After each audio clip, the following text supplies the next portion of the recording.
Hello friends, once again welcome back to the GAN Simplify YouTube channel. 2025 ఇయర్ను year of defence రిఫార్మ్స్గా defence ministry పేర్కొనడం అయితే జరిగింది. ప్రస్తుత డిఫెన్స్ మినిస్టర్ ఎవరంటే డిఫెన్స్ మినిస్టర్ రాజ్నాథ్ సింగ్. ప్రపంచంలో ప్రస్తుతం ఎన్నో దేశాల మధ్య యుద్ధాలను చూసుకోవచ్చు. ఈ యుద్ధాలను చూస్తుంటే రానున్న రోజుల్లో ఈ చిన్నపాటి యుద్ధాలు మూడో ప్రపంచ యుద్ధానికి కారణమవుతాయంటే కూడా ఆశ్చర్యపోవాల్సిన అవసరం లేదు. సో అందుకోసమే ఇండియా ప్రస్తుతం ఇప్పటికీ రక్షణ రంగ ఆయుధాల కోసమై ఇతర దేశాలపై పెద్ద మొత్తంలో ఆధారపడి ఉంది. భారత త్రివిధ దళాలైనటువంటి ఆర్మీ, ఎయిర్ ఫోర్స్, నేవీలు ఎన్నో రకాలైనటువంటి ఆయుధాలకై పశ్చిమ దేశాలు అదేవిధంగా యూరోప్ లాంటి అనేక దేశాలపై మనం ఆధారపడి ఉన్నాం. ప్రస్తుతం ప్రపంచంలో ఉన్నటువంటి యుద్ధ వాతావరణం మరియు అందులో పాల్గొన్నటువంటి దేశాలు రక్షణ రంగ ఆయుధాలకై ఇతర దేశాలపై ఆధారపడి ఎలా యుద్ధాలని ఓడిపోతున్నాయో గ్రహించినటువంటి మన భారతదేశం 2025ను ఇయర్ ఆఫ్ డిఫెన్స్ రిఫార్మ్స్గా పేర్కొనడం అయితే జరిగింది. మనం 2025ను తెలుగులో రక్షణ రంగ సంస్కరణల సంవత్సరంగా పిలుచుకోవచ్చు. ఈ రిఫార్మ్స్లో DRDO, defence research and development organisation అనేది కీలక పాత్ర పోషించబోతుందని చెప్పేసి డిఫెన్స్ మినిస్ట్రీ ద్వారా పేర్కొనడం అయితే జరిగింది. ఈ టాపిక్ని ఇన్ డీటెయిల్గా చూసినట్లయితే 2025ను ఇయర్ ఆఫ్ డిఫెన్స్ రిఫార్మ్స్గా ప్రకటిస్తూ ఇండియన్ గవర్నమెంట్ మరియు డిఫెన్స్ మినిస్ట్రీ ఏం చేయబోతుందో తెలుసుకుందాం.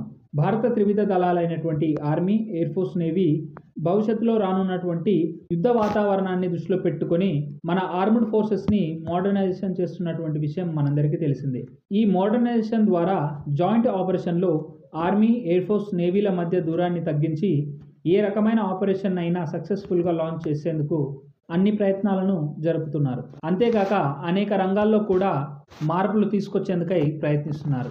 నేడు ముఖ్యమైన రంగాలుగా సైబర్ సెక్యూరిటీ, స్పేస్ మరియు ప్రస్తుతం నూతనంగా రాణిస్తున్నటువంటి టెక్నాలజీస్ అయినటువంటి AI, artificial intelligence, machine learning, robotics మరియు హైపర్సోనిక్స్ ఇలా ప్రస్తుత కాలంలోనూ అదేవిధంగా ఇక ముందు కూడా మనుషులతో యుద్ధం చేసే సమయం అనేది దాటిపోయింది. ఇకపై ఈ విధమైన టెక్నాలజీస్తోనే పోటీ పడాలి.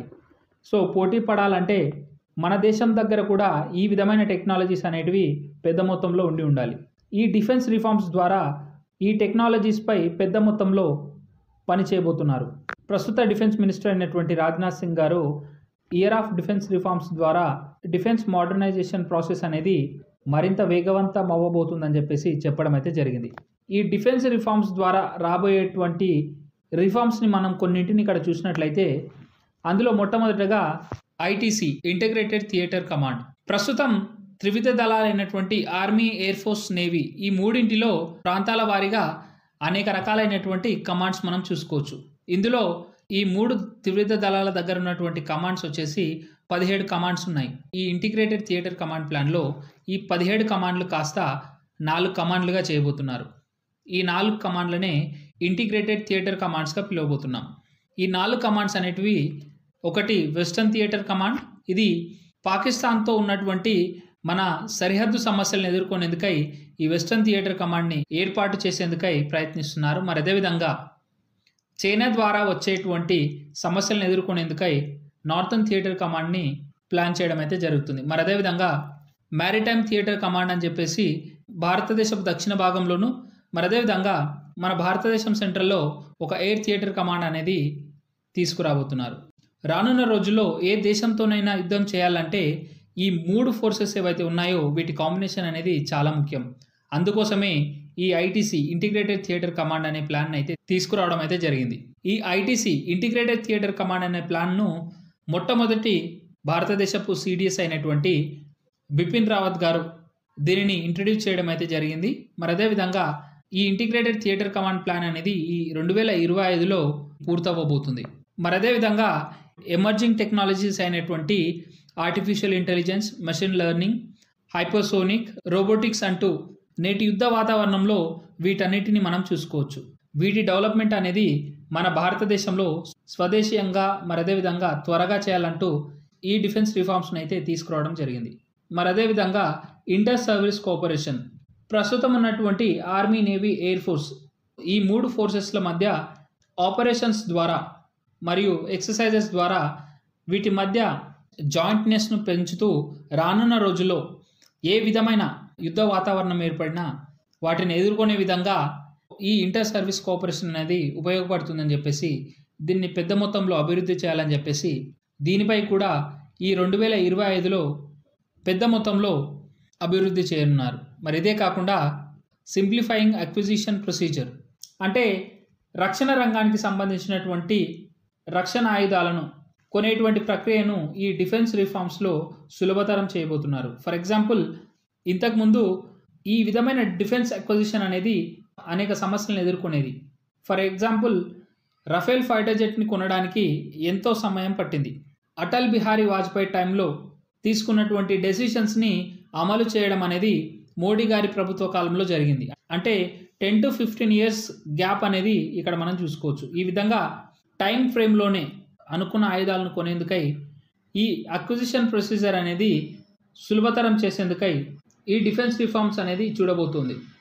మరి అదేవిధంగా పీపీపీ, పబ్లిక్ ప్రైవేట్ పార్ట్నర్షిప్ అంటూ ఎన్ని రోజులు రక్షణ రంగానికి సంబంధించినటువంటి ఆయుధాల తయారీ అనేది ప్రభుత్వ సంస్థలైనటువంటి డిఆర్డిఓ, ఇస్రో లాంటి సంస్థలకే పరిమితం అయ్యేది. నేడు పెద్ద మొత్తంలో మరి అదేవిధంగా వేగవంతంగా ఆయుధాల తయారీ జరగాలంటే ప్రభుత్వ రంగాలనేటివి ప్రైవేట్ రంగంతో చేతులు కలపడం చాలా ముఖ్యం. ఈ విధంగా ప్రైవేట్ కంపెనీస్ని ప్లానింగ్, ప్రొడక్షన్ అండ్ మ్యానుఫ్యాక్చరింగ్లో ఇన్వాల్వ్ చేస్తూ ఆయుధాల తయారీని సులభతరం చేసుకోవచ్చు. ఫైనల్గా ఇక్కడ డిఫెన్స్ ఎక్స్పోర్ట్స్ మరియు రీసెర్చ్ ఫైనాన్షియల్ ఇయర్ 2023 మరియు 2024 గాను మన డిఫెన్స్ ఎక్స్పోర్ట్స్ వచ్చేసి 21,000 కోట్లు.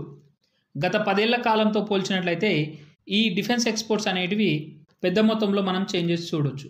సో మరి అదేవిధంగా ఇప్పుడు ప్రస్తుతం ఉన్న సమయంలో ఈ డిఫెన్స్ ఎక్స్పోర్ట్స్ అనేటివి ఇతర దేశాలతో పోల్చినట్లయితే చాలా తక్కువ. ఈ డిఫెన్స్ ఎక్స్పోర్ట్స్ పెంచాలన్నా, మరి అదేవిధంగా స్వదేశీయంగా ఆయుధాలను తయారు చేయాలన్నా R&D, రీసెర్చ్ అండ్ డెవలప్మెంట్ మీద పెద్ద మొత్తంలో ఖర్చు చేయక తప్పదు.